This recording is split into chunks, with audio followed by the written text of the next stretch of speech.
Okay, let's try some risotto. Have you ever had risotto, Elizabeth? You know, I think my aunt made it for me once, and I think it took her a long time, so I've never ever even looked into how you would cook it. Just seems so time consuming. It is. This is a labor-intensive recipe, except with this unit. This frees your hands up so that you don't have to stand over it and stir constantly, which is part of what risotto is.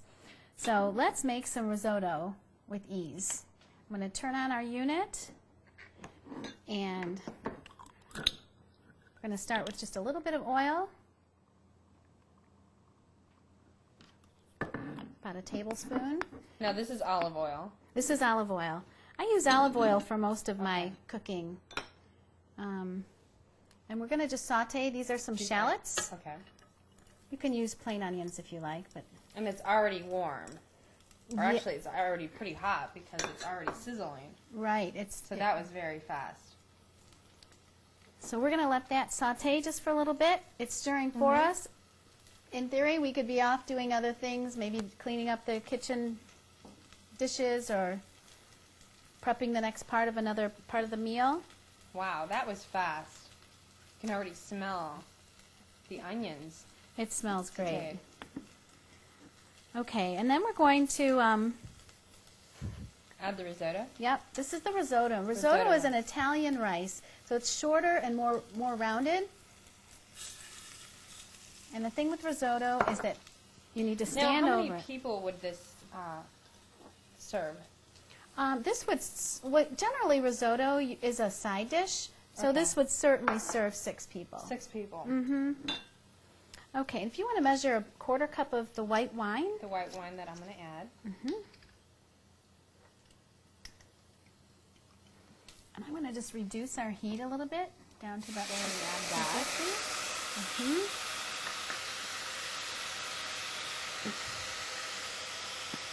You smell that? Wow. Okay, and you just wait for the wine to be absorbed, which it looks like it already has, and then we're just going to start alternating a little bit of coconut milk. Okay. And some chicken broth. And this is probably going to make the rice really moist. That's right. And you add it slowly and kind of in stages, and you allow each portion to absorb before you move on to the next addition. Okay. So I'm going to just put the lid back on. We're going to just let that go for a little bit. What is it set on that you need it to be set on? 250. Do I have that on 250? 250.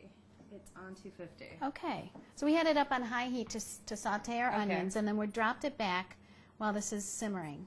Okay.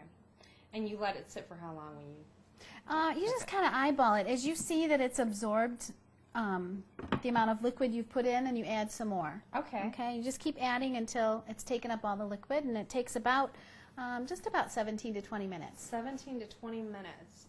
So this is one of the rare recipes that take longer. A little bit longer. But the ideal part of it is that you're freed up. You don't have to stand over the stove and stir at the same time. Okay, so we're ready to add in our last. Oh, look how creamy it's getting already. Wow. Yeah, we'll take up this last amount of And you know, chicken I broth. honestly have a difficulty making rice myself because usually when I make it, it sticks to the bottom of the pan. Oh, and here you don't have that problem at all, as you can see. Not at all. You've got the stirring. non-stick pan. You've got it stirring and moving around, so you do not have that as an issue.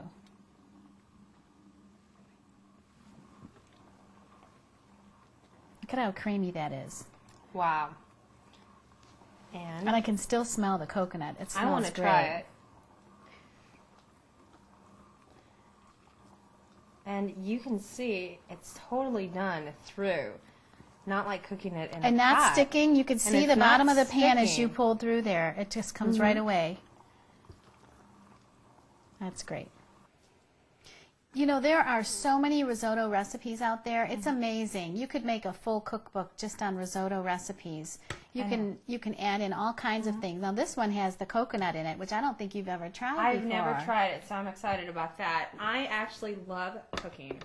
So for me to have rice that's so easy and convenient to cook without it sticking, because I've had that issue so many times with making rice, that sometimes it discourages you from making rice when it sticks and it's so hard to make. Wow. Isn't the flavor to that wonderful? The flavor, it's so amazing. it has like a light hint of that coconut, Yeah. which gives it so much flavoring. It's not overwhelming, and then you can taste the broth in there. There's a little bit of that shallot. Very nice.